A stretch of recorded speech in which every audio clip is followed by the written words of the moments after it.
tahun di Indonesia memiliki masalah kesehatan mental. Kembali menggencarkan pentingnya mental health. Hal itu berdasarkan hasil survei mereka per Oktober 2022. Stigma. Assalamualaikum warahmatullahi wabarakatuh. Nama saya Renal Fiona dengan NPM 02112265.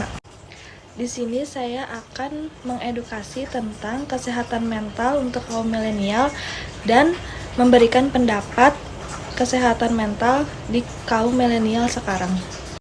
Generasi milenial merupakan generasi muda dan produktif yang sekarang menempati usia 24-39 tahun. Pada faktanya, generasi milenial rentan mengalami stres karena usia ini sangat dinamis dan sangat mengikuti perubahan. Generasi milenial dianggap sebagai generasi yang rentan terhadap berbagai gangguan mental.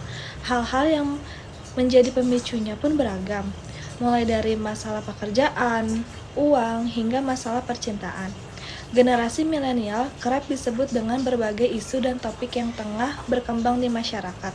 Sebagai generasi yang didominasi oleh dewasa muda, generasi milenial dikenal sebagai generasi burnout, yaitu generasi yang rentan terhadap stres kronis atau berkepanjangan, sehingga menyebabkan kelelahan secara mental, emosional, bahkan fisik. Didukung dengan banyaknya peristiwa-peristiwa yang terjadi saat ini menimbulkan stres bagi banyak orang.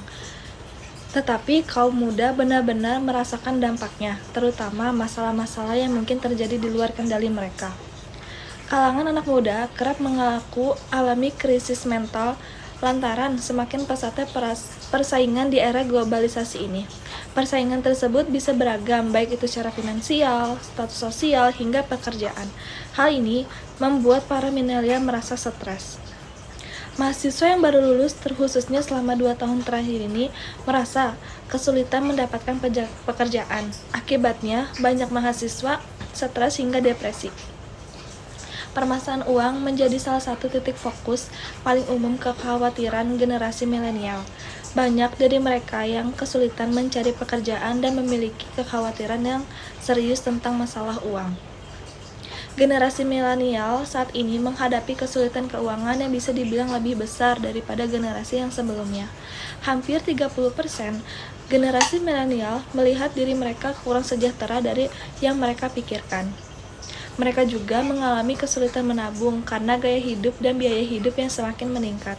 Generasi ini juga kerap mengkhawatirkan tentang apa yang terjadi yang selanjutnya dan tentang membuat pilihan yang tepat untuk memastikan masa depan yang stabil.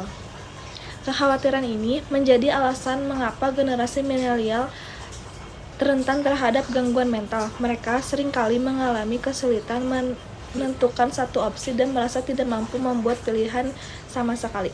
Di sini saya akan mengemukakan pendapat saya perihal sakit kesehatan mental atau yang disebut dengan mental health. Menurut saya juga, menjaga kesehatan mental itu sangat penting, bukan hanya untuk generasi milenial saja, tapi juga untuk semua generasi. Tapi sayangnya, masih banyak manusia yang kurang aware perihal tentang kesehatan mental ini. So, untuk kalian yang masih belum aware tentang kesehatan mental, aku mau nge-share dampak negatif dari kesehatan mental itu sendiri. Pertama, kamu akan merasa depresi, sering mengalami keluhan fisik, dan yang paling parah adalah berujung bunuh diri atau kematian. Kesehatan mental dapat dicegah dengan memikirkan hal-hal yang positif, mampu mengatasi suatu masalah, mencari bantuan jika diperlukan, dan menjaga hubungan baik dengan orang lain.